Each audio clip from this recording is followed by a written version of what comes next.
Feriado de Corpus Christi deve reunir mais de 60 mil pessoas amanhã, na Esplanada dos Ministérios. Celebração começa cedo com a montagem do tradicional tapete de serragem. Tem ainda a corrida de fiéis, Santa Missa e procissão no quadrilátero. Faixas da S1 e N1 serão interditadas. O metrô vai funcionar até às 7 da noite e os ônibus terão a frota reduzida. Veja também as atrações da primeira edição do Campus Party. O evento reúne o que há de melhor no mundo na inovação tecnológica.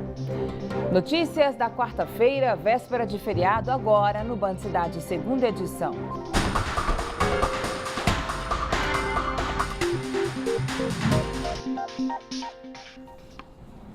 Olá, boa noite para você, seja muito bem-vindo. Véspera de feriado de Corpus Christi e a movimentação já é intensa no Aeroporto Internacional de Brasília e também na rodoviária interestadual. Cerca de 280 mil passageiros devem passar pelos terminais até domingo.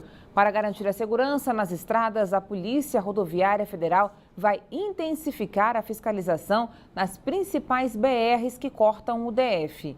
O repórter Rodrigo Miranda tem mais detalhes, ao vivo, direto da 040. Rodrigo, boa noite para você. Como é que está o fluxo por aí, hein?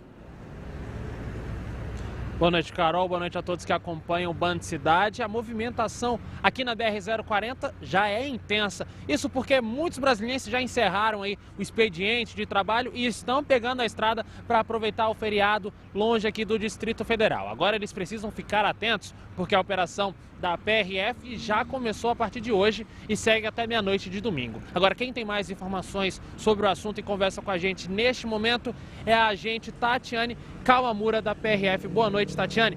Como é que vai funcionar essa fiscalização aí durante este feriado? Vai ter blitz? Como é que vai ser? Boa noite. Durante o feriado, a PRF vai se posicionar nos pontos onde mais acontecem acidentes e a criminalidade também. A gente se posiciona nesses pontos, reforça a fiscalização para tentar diminuir o número de acidentes graves, principalmente, e a incidência de crime. Agora, os principais motivos de acidente ainda são excesso de velocidade, imprudência na hora de ultrapassar ou até embriaguez ao volante? Sim, esses três que você falou, né? E também a falta do uso de cinto de segurança e motociclista também tem muito acidente. Agora, qual é a dica que você dá para quem está pegando a estrada aqui? Vou até pedir para o repórter cinematográfico abrir imagem e mostrar aqui como é que está a BR-040. Qual é a dica que você dá para esses motoristas que vão pegar a estrada aí e aproveitar o feriado? A dica começa antes de sair de casa, né? Na verdade, é importante que o motorista tenha uma noite de sono tranquila para que ele consiga pegar a estrada tranquilo e estar atento na condução do veículo. É importante também fazer uma revisão no carro, olhar os pneus, o estado dos pneus, ver se a sinalização está funcionando. E é importante lembrar sempre também o celular, que é uma coisa que acontece com frequência. Você pode observar, todo dia você consegue flagrar alguém conduzindo e dirigindo e falando no celular. Se tiver que falar no celular, para num lugar seguro, não no acostamento. O acostamento não é o lugar indicado. Muito obrigado pelas informações e voltamos com você, viu, Carol? Obrigada, Rodrigo. E daqui a pouco o Rodrigo volta ao vivo com a programação completa da celebração de Corpus Christi na Esplanada dos Ministérios. A Campus Party 2017, um dos maiores eventos de tecnologia do mundo, já começou aqui em Brasília. Muitos fãs estão acampados no Centro de Convenções Ulisses Guimarães para aproveitar toda a programação que deve reunir cerca de 40 mil pessoas. É pela primeira vez que o DF recebe a Maratona de Inovação e Tecnologia. Esta é a primeira vez que Brasília cedia a Campus Party. O objetivo do encontro é compartilhar informação, ciência, tecnologia e negócios. Para isso, os campuseiros, como são chamados 4 mil inscritos no evento, têm internet de alta velocidade disponível 24 horas por dia. Lucas quer aproveitar. A expectativa é conseguir ficar o máximo possível acordado e baixar tudo que tem na internet. O evento vai até domingo no Centro de Convenções Ulisses Guimarães. Os inscritos vão participar de palestras e workshops, além de outras atividades também abertas ao público. Entre elas, simulações de voo e campeonato de drones. Tem coisas muito bacanas, simuladores, tem robô, tem drone, tem um monte de coisa para ver. Tem os youtubers, que são os caras que vocês seguem na televisão, não vão ter de pessoa aqui. Então eu quero convidar a todos a que venham, é de graça, é bacana e não tem que perder. Os organizadores esperam um público aproximado de 40 mil pessoas até domingo. Nadine veio de Belo Horizonte para ficar por dentro das inovações tecnológicas. Com muita expectativa, né, de adquirir um conhecimento, fazer um networking. É a primeira vez que eu venho no campus, então a expectativa está bem alta. Operação Ventum, a Polícia Civil prendeu hoje integrantes de uma quadrilha que praticava furtos no setor de clubes esportivos Sul. A mercadoria roubada era revendida em todo o DF. A quantidade de materiais recuperados pela Polícia Civil impressiona. Até uma máquina de moer cana não escapou da mira dos bandidos. A quadrilha, formada por 7 integrantes, é acusada de cometer pelo menos 8 furtos na região do setor de Clube Sul. Nesse furto, eles tentaram levar um barco, que foi abandonado ainda no caminho, na rota de fuga, e um freezer, que também foi abandonado na rota de fuga, um freezer de picolés. Em um mês de investigação, os policiais chegaram ao grupo. Todos tinham passagem pela polícia. Os objetos furtados seriam vendidos aqui mesmo na capital. As imagens dos circuitos de segurança dos clubes ajudaram a identificar os criminosos. E olha a ousadia. Um dos furtos foi filmado pelos próprios bandidos. Violavam as cercas de delimitação desses estabelecimentos, adentravam os locais ali, muitas vezes desativando alarmes, desviando câmeras, né, de segurança e subtraíam material, levavam para o meio do cerrado, onde esse material permanecia ali sendo comercializado aos poucos. Agora, todo o material recuperado será devolvido aos clubes e as investigações continuam. A polícia ainda está à procura de 2 criminosos que estão foragidos, José Eldo Ferreira da Silva e Ronaldo de Novaes Ferreira. Preso o homem de 40 anos acusado de estuprar 2 menores que moram em uma unidade de abrigo e proteção em Taguatinga. Os abusos aconteciam na casa do acusado. O homem seduzia as jovens oferecendo dinheiro, bebida alcoólica e até drogas. O suspeito estava em prisão domiciliar pelos crimes de roubo e tráfico de drogas e já havia cumprido 13 anos da pena em regime fechado. Veja mais detalhes dessa história com a delegada responsável pelo caso. Sim, existia um processo de sedução dessas meninas através de dinheiro, comidas, drogas, bebidas. Ele dava acesso à residência dele, onde tinha TV a cabo, computadores, coisas que são bem atrativas para os jovens em geral. Ali foi muito claro que ele, ao conseguir cooptar uma menina, ele começava a solicitar que ela trouxesse alguma amiga, para que ele aumentasse os presentes que ele dava para a moça. E assim era feito. Então, aquela moça que já tinha sido seduzida por ele, trazia mais uma amiguinha. E com isso ele foi ficando ali conhecido pelas meninas do lar ali, como esse rapaz que, em troca desses favores, elas mantinham alguma espécie de relação sexual ou alguma outra carícia mais íntima. Mais violência. Um jovem de 26 anos foi morto ontem com 3 tiros dentro de uma escola pública no Itapuã. A polícia ainda não sabe o que motivou o crime e nem quem é o assassino.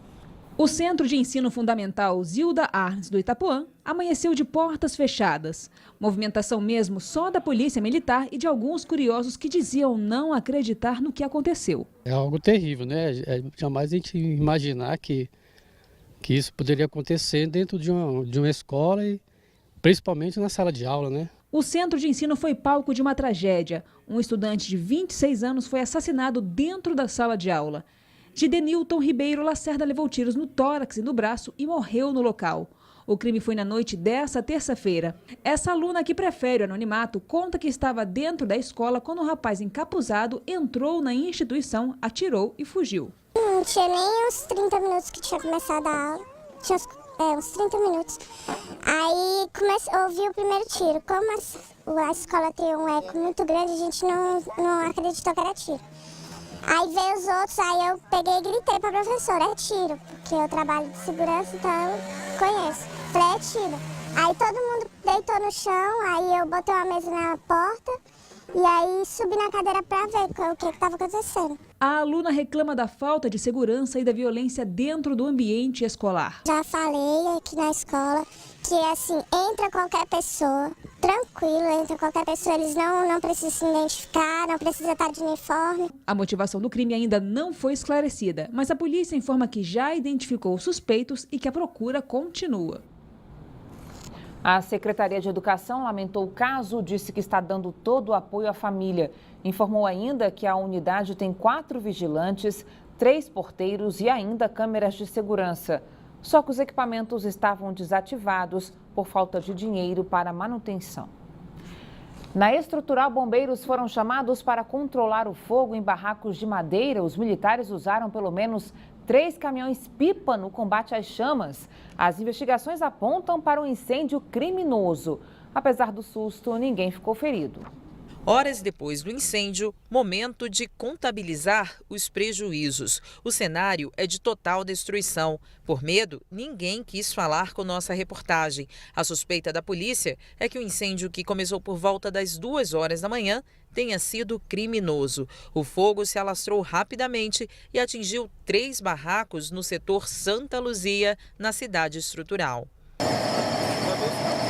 Os vizinhos foram retirados das casas às pressas durante a madrugada. Os bombeiros levaram cerca de 40 minutos para controlar as chamas. 19 militares trabalharam na operação. Ninguém saiu ferido. A perícia foi acionada para definir as causas do incêndio. O caso do acidente que matou mãe e filho durante um suposto racha na L4 Sul em abril deste ano. A Polícia Civil finalizou o laudo da batida. 10 testemunhas foram ouvidas e os motoristas dos carros vão prestar depoimento novamente. Veja só. O acidente é investigado como um suposto racha entre 3 carros. Um deles dirigido por um sargento do Corpo de Bombeiros. Na noite do dia 30 de abril, os 3 motoristas estavam em alta velocidade na L4 Sul, quando um deles perdeu o controle e atingiu a traseira de um outro veículo, que saiu da pista, bateu em uma árvore e capotou.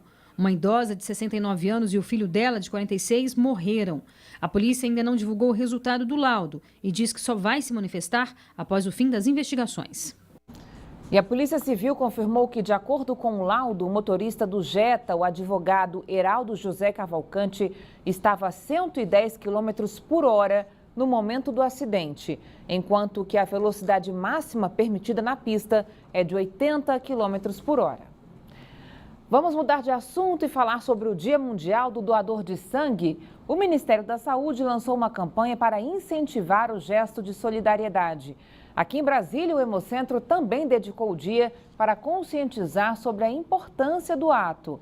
No país, mais de 3 milhões de pessoas precisam passar por transfusão e apenas quase 2% da população doa sangue.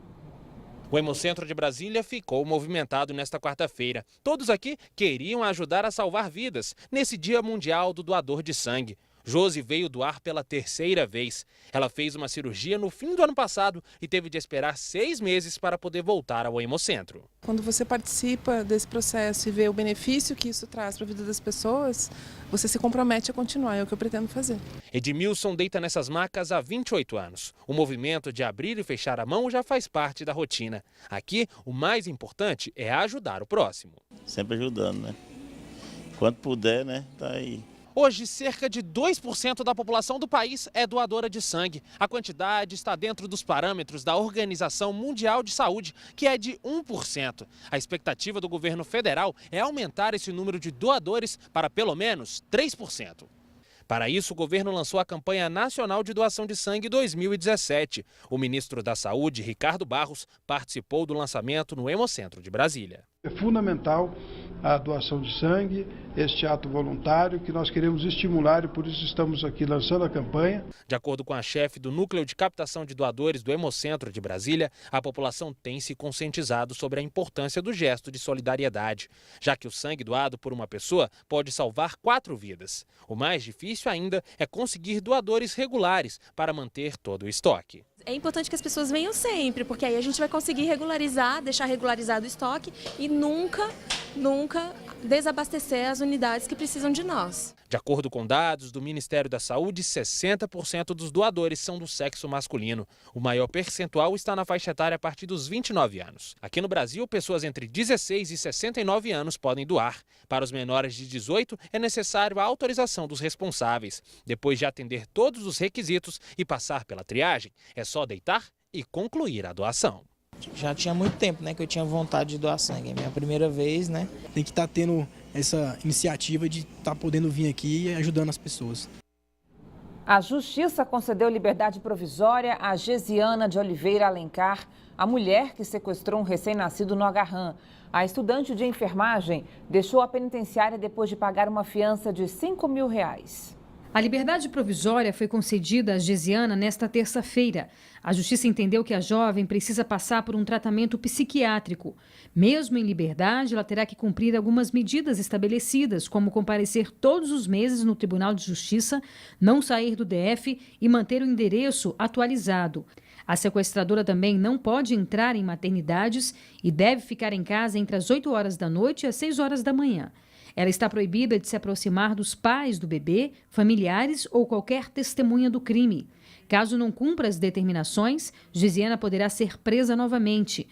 No dia 6 de junho, a estudante sequestrou um bebê de 12 dias de vida na maternidade do Hospital Regional da Asa Norte. Para a família, ela disse que estava grávida e que o filho era dela. A pena para o crime varia de 2 a 6 anos de prisão.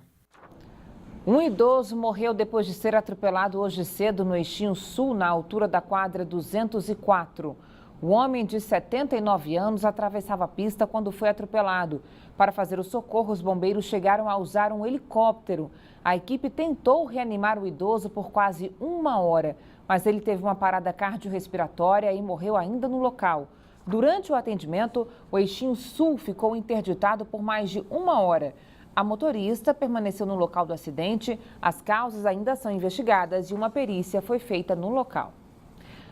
Voltamos a falar sobre o feriado de Corpus Christi. 60 mil fiéis devem participar amanhã da festa católica na Esplanada dos Ministérios. A celebração começa cedo, a partir de 6h30 da manhã, com a montagem do tradicional tapete de serragem. O público também poderá assistir uma missa celebrada pelo cardeal arcebispo de Brasília, Dom Sérgio da Rocha.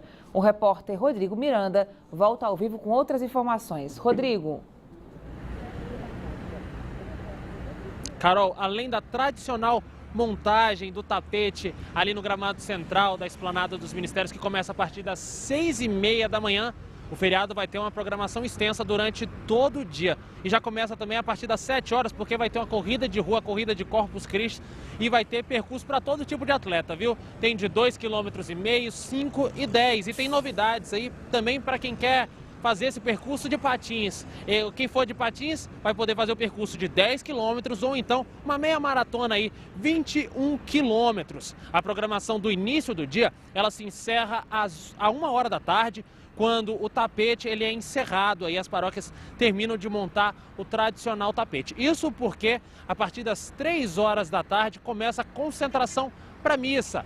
E aí a missa está prevista para ocorrer às 5 horas da tarde. E aí, às 6h30 da noite, tem a previsão da saída da procissão que ilumina a Esplanada dos Ministérios à luz de vela aí pelos fiéis que vão fazer essa procissão por toda a Esplanada dos Ministérios. Por conta deste feriado, o trânsito lá na Esplanada será modificado, então o motorista precisa ficar atento, viu? Isso porque durante todo o dia, 3 faixas da via S1 e 3 faixas lá da N1 vão ser interditadas. E aí o motorista precisa ficar atento, porque quando começar a procissão, toda a Esplanada dos Ministérios terá o trânsito bloqueado e aí ele vai ter que buscar alternativas. Pode ser bem simples, vai ou pela via S2 ou então pela N2. E aí, quem quiser saber mais sobre a programação aí deste feriado lá na Esplanada dos Ministérios, é bem simples, é só entrar no site da Arquidiocese de Brasília, que é o www.arquidiocesedebrasilia.org.br. E aí, quem não conseguir aproveitar esse feriado, precisa ficar tranquilo também. Isso porque a nossa equipe vai estar lá amanhã durante todo o dia. E é bem simples, é só colocar no Band Cidade que você vai ver tudo o que aconteceu no feriado amanhã. Carol. Obrigada, Rodrigo. Boa noite. Veja agora o que abre e o que fecha no feriado prolongado. As delegacias vão funcionar em esquema de plantão. Já as 15 centrais de flagrantes vão abrir normalmente. Os centros de saúde e os ambulatórios estarão fechados. Apenas as emergências dos hospitais e UPAs vão funcionar. Já o metrô vai rodar em horário reduzido das 7 da manhã às 9h30 da noite. E os ônibus vão funcionar nos mesmos horários de domingo, com 40% da frota. A Torre de TV, Zoológico, Água Mineral e o Jardim Botânico ficarão abertos normalmente durante o feriado, mas a Torre Digital estará fechada para manutenção. Os shoppings vão funcionar de meio-dia às 10 da noite. Na sexta-feira, as lojas abrem normalmente. E os bancos estarão fechados, mas também voltam a funcionar na sexta-feira. Veja a seguir a mudança no rodízio de água do sistema Santa Maria Torto. Daqui a pouco, até já.